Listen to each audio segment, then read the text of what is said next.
ನಾನು ಶ್ರೀ ಅನ್ನಸಾಹೇಬ್ ಪುಣ್ಯ ಅಂತಿದೆ. ಅಮಿತ್ ಘಾಟ್ಗೆ ಸಾಹೇಬರ ಮ್ಯಾನೇಜರ್ ನಾನು ಮಾತಾಡೋದು. ನಮ್ಮಲ್ಲಿ ಈ ಸಲ 180 ಟನ್ ಕಬ್ಬ ಬೆಳೆಸಿದ್ದೀವಿ. ಅದು ಕಬ್ಬಿನ ತಳಿ ವಿಶಿಎಫ್ ಮಂಡೆ 051 ಅಂತೀವಿ. 86-032 ಬೆಳೆಸಿದ್ದೀವಿ. ಆದ್ರೆ ಅದಕ್ಕಿಂತ ಚೆನ್ನಾಗಿ ಇದು 51 ಬಹಳಷ್ಟು ಇಳುವರಿ, ಸುಮಾರು 180 ಟನ್ ಪರ್ ಎಕರ್ ನಮ್ಗೆ ಇಳುವರಿ ಸಿಕ್ಕಂಗಾತು. ಟೋಟಲ್ದಲ್ಲಿ ನಾವು 10 ಎಕರೆ ಮಾಡಿದ್ದೀವಿ. 1800 ಟನ್ ನಮ್ಗೆ ಟನೀಜ್ ಆಯಿತು. ಅದಕ್ಕೆಲ್ಲ ಮೂಲ ಕಾರಣ ಅಂದ್ರೆ ವೈಜ್ಞಾನಿಕ ಪದ್ಧತಿನ ಕಾರಣ. ಮೇಲಾಗಿ ನಾವು ಒಂದು ಸ್ವಲ್ಪ ಆರ್ಗಾನಿಕ್ ಗೋಮೂತ್ರ ಸಿಂಪರಣೆ ಮಾಡಿ, ಒಂದು ಸ್ವಲ್ಪ ಬೇವಿನ ಹಿಂಡಿ ಹೆಚ್ಚಿಗೆ ಬಳಕೆ ಮಾಡಿ ಹೆಚ್ಚಿನ ಲಾಭವನ್ನು ತೆಗಿಲಿಕ್ಕೆ ನಾವು ಪ್ರಯತ್ನ ಮಾಡಿದ್ದೀವಿ. ಅದು ನಮ್ಮ ಫಲನೂ ಸಿಕ್ತು.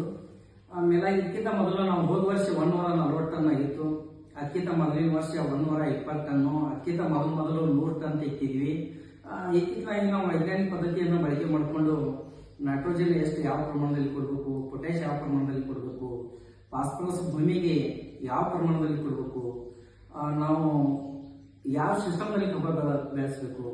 ಈಗ ಇತ್ತಿತ್ತಲಾಗಿ ಎಲ್ಲ ರೈತರು ಪಟ ಪದ್ಧತಿ ಬೆಳೆಸ್ತಾರೆ. ನಾವು ಪಟ ಪದ್ಧತಿ ಮೊದಲು ಬೆಳೆಸಿದ್ದೀವಿ. ಆದರೆ ಈ ಸಲ ನಾವು ಇಸ್ರೇಲ್ ರಿಂಗ್ಪಿಟ್ ಪದ್ಧತಿಯನ್ನು ಮಾಡ್ಕೊಂಡಿವಿ. ಅದು ರಿಂಗ್ಪಿಟ್ ಪದ್ಧತಿ ಅಂದ್ರೆ ಒಂದು ಗುಂಡಿಯಿಂದ ಒಂದು ಗುಂಡಿ 2 ಫೂಟ್ ಅಂತರ, ಸಾಲಿನ ಸಾಲ 6 ಫೂಟು, ಒಂದು ಗುಂಡಿ ಒಳಗೆ 5 ಕಬ್ಬವನ್ನು ಇಟ್ಕೊಂಡು 10 ಸಸಿ ಬರುವಂಗೆ ಮಾಡಿಕೊಂಡು 10 ಸಸಿಯಿಂದ ಪ್ರತಿ ಸಸಿಗೆ 6, 7, 8 ಮರಿಗಳು ಬಂದಾಗ ಪ್ರತಿ ಗುಂಡಿಯಲ್ಲಿ 70-80 ಕಬ್ಬುಗಳದು. ಸರಾಸರಿ ಒಂದು 60 ಕಬ್ಬುಗಳು ಇಡಿದಾಗ ಪ್ರತಿ ಕಬ್ಬು 4, 4.5, 5, 5.5, 6 ಕೆಜಿ ತನಕ ಕಬ್ಬುಗಳದು. 4 ಕೆಜಿ ಸರಾಸರಿ ಇಟ್ಕೊಂಡ್ರು 240 ಕೆಜಿ ಪ್ರತಿ ಗುಂಡೆಯಲ್ಲಿ ಬೆಳೀತು. ಎಕರೆಗೆ 1000 ಗುಂಡೆ ಇತ್ತು. ಒಂದು ರಿಂಗದಲ್ಲಿ ಒಂದು ಗುಂಡೆಯಲ್ಲಿ 240 ಕೆಜಿ ಇಡಿದಾಗ ಅದು ಎಕರೆಗೆ 240 ಟನ್ ಬೆಳಬೇಕಾಗಿತ್ತು. ಆದ್ರೆ 180 ಟನ್ ಆಯಿತು. ಅದಕ್ಕೆ ಫ್ಯಾಕ್ಟ್ರಿಗಳ ಲೇಟ್ ಆದ ಕಾರಣ ಅಂತ ಹೇಳ್ಬೋದು. ಮೇಲಾಗಿ ನಾವು ಬಹಳಷ್ಟು ವೈಜ್ಞಾನಿಕ ಪದ್ಧತಿಯಿಂದ ಸಿಂಪರಣೆ ಮಾಡ್ತೀವಿ. ಬೇರುಗಳ ಔಷಧವನ್ನು ಕೊಡ್ತೀವಿ, ಟಾನಿಕ್ ಕೊಡ್ತೀವಿ. ರಾಸಾಯನಿಕ ಖತಗಳ ಬಳಕೆ ಕಡಿಮೆ ಮಾಡಿದ್ರು ಸಹಿತ ಹಿತ ಅದಕ್ಕೆ ಎಷ್ಟು ಬೇಕಲ್ಲ, ಬೇರುಗಳಿಗೆ ಎಷ್ಟು ಕೊಡಬೇಕು, ಯಾವ ಥರ ಕೊಡಬೇಕು, ನೀರಿನಲ್ಲಿ ಯಾವ ಥರ ಮಿಕ್ಸ್ ಮಾಡಬೇಕು ಅನ್ನೋದ ನಾವು ಅದನ್ನು ತಿಳ್ಕೊಂಡ ಈ ಪದ್ಧತಿಯನ್ನು ಅನುಸರಣೆ ಮಾಡಿದ್ದೀವಿ. ಈಗಾಗಲೇ ಈ ಪದ್ಧತಿ ಮೊದಲು ಈ ರಿಂಗ್ಪಿಟ್ ಪದ್ಧತಿ ಇಸ್ರೇಲ್ನಲ್ಲಿ ಶುರುವಾಯಿತು. ಆಮೇಲೆ ಬ್ರೆಜಿಲ್, ಮಲೇಷಿಯಾ, ಚೀನಾದಲ್ಲಿ ಕೂಡ ಇತ್ತಿತ್ತಲಾಗಿ ಬೆಳೆಸಲಿಕ್ಕಿದ್ದಾರೆ. ನಾವು ಕೂಡ ನಮ್ಮ ಭಾರತದಲ್ಲಿ ನಾವು ಯಾಕೆ ಬೆಳೆಸಬಾರ್ದು, ನಾವು ಬೆಳೆಸಬೇಕು ಅಂತ ಹೇಳಿ ಗುರಿಯನ್ನು ಇಟ್ಕೊಂಡು ನಾವು ಈ ಸಲ 200 ಮೇಲ್ಪಟ್ಟ ಪ್ರತಿ ಎಕರೆ ತೆಗಿಬೇಕು ಅಂದಾಗ 180 ಟನ್ ನಮ್ಗೆ ಇಳುವರಿ ಸಿಕ್ತು. ಮುಂದಿನ ಸಲ ಇದಕ್ಕಿಂತ ಹೆಚ್ಚಿಗೂ ನಾವು ತೆಗಿಬಹುದು ಅನ್ನುವಂಥ ಆಸೆ ಇಟ್ಕೊಂಡು ನಾವು ಮತ್ತೆ ಈ ಮುಂದಿನ ನಾವು ಆ ಥರ ಪ್ರಯತ್ನ ಮಾಡ್ತಾ ಇದ್ದೀವಿ. ಇನ್ನು ಇದಕ್ಕೆಲ್ಲ ಮೂಲ ಕಾರಣ ಅಂದ್ರೆ ನಮ್ಮ ನೆಟಾಫಿಮ್ ಇಸ್ರೇಲ್ ರಿಂಗ್ಪಿಟ್ ಪದ್ಧತಿಗೆ ಈ ಇಸ್ರೇಲ್ ನೀರಿನ ಸಿಸ್ಟಮ್.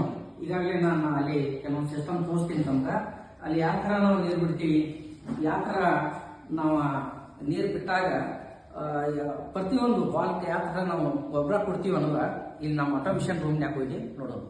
ಸಾಹೇಬ್ರದು ಇಲ್ಲಿ ಇರುವ ಜಮೀನು 80 ಎಕರೆ. 80 ಎಕರೆಗೂ ಎಲ್ಲ ನಾವು ಇಲ್ಲಿಂದನ ನೀರು ಕೊಡ್ತೀವಿ. ಪ್ರತಿಯೊಂದು ಪ್ಲಾಟ್ದ ಮೇನ್ಲೈನ್ಗಳು ಇಲ್ಲೇ ಬಂದಿದಾವ. ಇವೆಲ್ಲ ಒಂದೊಂದು ಮೇನ್ಲೈನು 10 ಎಕರೆ ಕಂಟ್ರೋಲ್ ಮಾಡ್ತಾವ. ಅದೇ ರೀತಿ ಇಲ್ಲಿ ಮೇನ್ಲೈನ್ ಅಂತ ತಗೊಂಡಿವಿ. ಇಲ್ಲಿ ಈ ಕಡೆನೂ ಎಲ್ಲ ಮೇನ್ಲೈನ್ ಇಲ್ಲೇ ಬಂದವು 80 ಎಕರೆ. ಈಗಾಗಲೇ 80 ಎಕರೆಗೂ 2 ಹಾಲ್ ಮಾಡ್ಕೊಂಡಿವಿ. 2 ಹಾಲ್ಗಳು ಅಂದ್ರ ಒಂದೊಂದು ಹಾಲ್ 10 ಎಕರೆ ಕಂಟ್ರೋಲ್ ಮಾಡ್ತೈತಿ. ಅದಕ್ಕಿಂತ ಮೊದಲ ಇದು ಒಂದು ಸ್ವಲ್ಪ ಇಸ್ರೇಲ್ ಸಿಸ್ಟಮ್ ನೆಟಾಫಿಮ್ ಕಂಪ್ನಿಯ ಒಂದು ಕಂಪ್ಯೂಟರ್ ಸಿಸ್ಟಮ್. ಇದು ಒಂದು ಪ್ರೋಗ್ರಾಮ್ ಸೆಟ್ ಮಾಡಿದೀವಿ ಅಂದ್ರೆ ಸುಮಾರು 1 ತಿಂಗಳ ತನಕ ನಾವು ಯಾವ ಥರ ಯಾವ ಪ್ಲಾಟ್ಗೆ ಎಷ್ಟೊತ್ತು ನೀರು ಕೊಡಬೇಕು, ಎಷ್ಟೊತ್ತು ಗೊಬ್ಬರ ಕೊಡಬೇಕು, ಇವು ಒಬ್ಬರು ನಮ್ಮ ವೆಂಚರ್ ಪ್ಯಾಕೇಜ್ಗಳಿವ ಅಲ್ಲಿ ಟ್ಯಾಂಕ್ಗಳು. ಆ ಟ್ಯಾಂಕ್ದಲ್ಲಿ 1000 ಲೀಟರ್ ಟ್ಯಾಂಕ್ ಅದು. ಅದರಲ್ಲಿ ನೈಟ್ರೋಜನ್ ಬಿಡ್ತೀವಿ, ಇದರಲ್ಲಿ ಫಾಸ್ಫರಸ್ ಬಿಡ್ತೀವಿ, ಇದರಲ್ಲಿ ಪೊಟ್ಯಾಶ್ ಬಿಡ್ತೀವಿ. ಇನ್ನು ಆರ್ಗಾನಿಕ್ ಏನಾದರೂ ಕೊಡಬೇಕಾಗಿತ್ತು ಅಂದ್ರೆ ಅದರಲ್ಲಿ ಕೊಡ್ತೀವಿ. ಅದನ್ನ ಕೊಟ್ಟಾಗ ಇಲ್ಲಿ ಪ್ರೋಗ್ರಾಮ್ ಸೆಟ್ ಮಾಡ್ತೀವಿ. ಪ್ರೋಗ್ರಾಮ್ ಸೆಟ್ ಮಾಡಿದ್ವಿ ಅಂದ್ರೆ ಪ್ರತಿ ವಾಲ್ಗೂ ಸೆನ್ಸಾರ್ಲೆ ವಾಲ್ ಎಲ್ಲ ಚೇಂಜ್ ಆಗ್ತಾವೆ. ನಾವು ಸೆನ್ಸಾರ್ಲೆ ವಾಲ್ ಚೇಂಜ್ ಆದ್ರೆ ಸುಮಾರು 80 ಎಕರೆ ಒಬ್ಬರ ಕಂಟ್ರೋಲ್ ಮಾಡ್ಕೋಬಹುದು. ಆ ಥರ ನಾವು ಒಬ್ಬರ 80 ಎಕರೆನೆಲ್ಲ ಮ್ಯಾಕ್ಸಿಸ್ ಮಾಡ್ಕೊಂಡಿವಿ. ಅದೇ ರೀತಿ ಇದು ಇಸ್ರೇಲ್ ಫಿಲ್ಟರ್ ಇದು ಆಟೋಮೆಟಿಕ್ ಫಿಲ್ಟರ್ ಆಗ್ತದೆ. ತಾನ ಫಿಲ್ಟರ್ ಆಗ್ತಾವ. ತಾನ ತಾಸಿಗೊಮ್ಮೆ ಅರ್ಧ ತಾಸಿಗೊಮ್ಮೆ ನಾವು ಫಿಲ್ಟರ್ ಇಟ್ಕೊಂಡಾಗ ಇಲ್ಲಿ ಯಾರು ಕೈ ಹಚ್ಚುವ ಅವಶ್ಯಕತೆ ಇಲ್ಲ. ಸುಮಾರು ಒಂದು ತಿಂಗಳ ತನಕ ಯಾವ್ಯಾವ ಪ್ಲಾಟ್ಗೆ ಎಷ್ಟು ಗೊಬ್ಬರ ಕೊಡ್ಬೇಕು, ಎಷ್ಟು ನೀರು ಕೊಡ್ಬೇಕು ಅದನ್ನೆಲ್ಲ ನಾವು ನೋಡ್ಕೊಂಡ ಗೊಬ್ಬರ ನೀರಿನ ನಿರ್ವಹಣೆ ಕರೆಕ್ಟ್ ಮಾಡ್ತಾ ಇದೀವಿ. ಬೆಳೆಗಳ ಬೆಳವಣಿಗೆಗೆ ಮೂಲವಾಗಿ ಬೇರುಗಳ ಬೆಳವಣಿಗೆ ಬಹಳ ಮುಖ್ಯ. ಬೇರುಗಳು ಬೆಳವಣಿಗೆ ಚೆನ್ನಾಗಿದ್ರ ಬೆಳೆನೂ ಚೆನ್ನಾಗಿ ಬರ್ತದ. ತಪ್ಪಲುಗಳು ಸರಿಯಾಗಿದ್ರ ಆಹಾರ ಅಲ್ಲಿ ಸರಿಯಾಗಿ ತಯಾರಾಗಿ ಬೆಳೆನೂ ಉತ್ತಮ ರೀತಿಯಲ್ಲಿ ಬರ್ತದ ಅಂತ ಹೇಳ್ಬೋದು. ನಾವು ಕೊಡುವಂತ ಗೊಬ್ಬರ ನೈಟ್ರೋಜನ್, ಫಾಸ್ಫರಸ್, ಪೊಟ್ಯಾಶ್ ಯಾವಾಗ ಒಂದು ಪ್ರಮಾಣದ ನಾವು ನೈಟ್ರೋಜನ್ 2 ಬ್ಯಾಗ್ ಕೊಟ್ಟಿದ್ರ ಫಾಸ್ಫರಸ್ ಬರೀ 5 ಲೀಟರ್ ಕೊಡ್ತೀವಿ. ಇಲ್ಲಿ ಪೊಟ್ಯಾಶ್ ಬರೀ 5 kg ಕೊಡ್ತೀವಿ. ಯಾಕಂದ್ರೆ ನಾವು ಈಗಾಗಲೇ ನಮ್ಮ ಭೂಮಿಗೆ ಪೊಟ್ಯಾಶ್ ಬಹಳಷ್ಟು ಐತಿ. ಇನ್ನು ಒಮ್ಮೆ ಭೂಮಿ ಕಡಿಮೆ ಇದ್ದಾಗ ಪೊಟ್ಯಾಶ್ ಪ್ರಮಾಣ ಕಡಿಮೆ ಇದ್ರ 2 ಬ್ಯಾಗ್ ಹಿರಿಯ ಕೊಟ್ಟಾಗ 1 ಬ್ಯಾಗ್ ಪೊಟ್ಯಾಶ್ ಕೊಡ್ಬೋದು. ಕೆಲವೊಂದು ಸಲ ನಾವು ಅದನ್ನ ಬೆಳೆಯ ಪ್ರಮಾಣ ನೋಡ್ಕೊಂಡು ಆ ಭೂಮಿಯ ಗುಣಮಟ್ಟವನ್ನು ನೋಡ್ಕೊಂಡು ಭೂಮಿಯಲ್ಲಿ ಯಾವ ಪ್ರಮಾಣ ಐತಿ, ನ್ಯೂಟ್ರಿಯೆಂಟ್ಸ್ ಯಾವ ಕಡಿಮೆ ಅದಾವ, ಮೈಕ್ರೋ ನ್ಯೂಟ್ರಿಯೆಂಟ್ಸ್ ಸಲ್ಫರ್ ಆಗಲಿ, ಜಿಂಕ್ ಆಗಲಿ, ಫೆರಸ್ ಆಗಲಿ ಅದನ್ನ ನೋಡ್ಕೊಂಡು ನಾವು ಬೆಳೆಗಳಿಗೆ ಕೊಡ್ತಾ ಬಂದಿದ್ದೀವಿ. ಹೀಗಾಗಿ ನಮ್ದು ಎವರೇಜ್ ಕಬ್ಬಿಂದ 180 ಟನ್ ತೆಗಿಯಕ್ಕೆ ಸಾಧ್ಯ ಆಯ್ತು. ಈ 180 ಟನ್ ತೆಗೆದೀವಿ ಅಂತ ಹೇಳಿ ಬಹಳಷ್ಟು ನಾವು ಹೆಮ್ಮೆಯಿಂದ ಹೇಳ್ಕೊಳ್ತಾ ಇದ್ದೀವಿ. ಯಾಕಂದ್ರ ನಾವು ಬಹಳ ಸಲ ಪ್ರಯತ್ನ ಮಾಡ್ತಾನ ಇದ್ದೀವಿ. ಆದ್ರೆ ಇಷ್ಟೊಂದು ರೀಚ್ ಆಗಿರ್ಲಿಲ್ಲ. ನಾವು ಈ ಸಲ 180 ಟನ್ ನಾವು ಮುಟ್ಟೇವೆ ಅಂತ ಹೇಳಿ ಬಹಳ ಸಂತೋಷದಿಂದ ನಾ ಹೇಳ್ತಾ ಇದ್ದೀನಿ.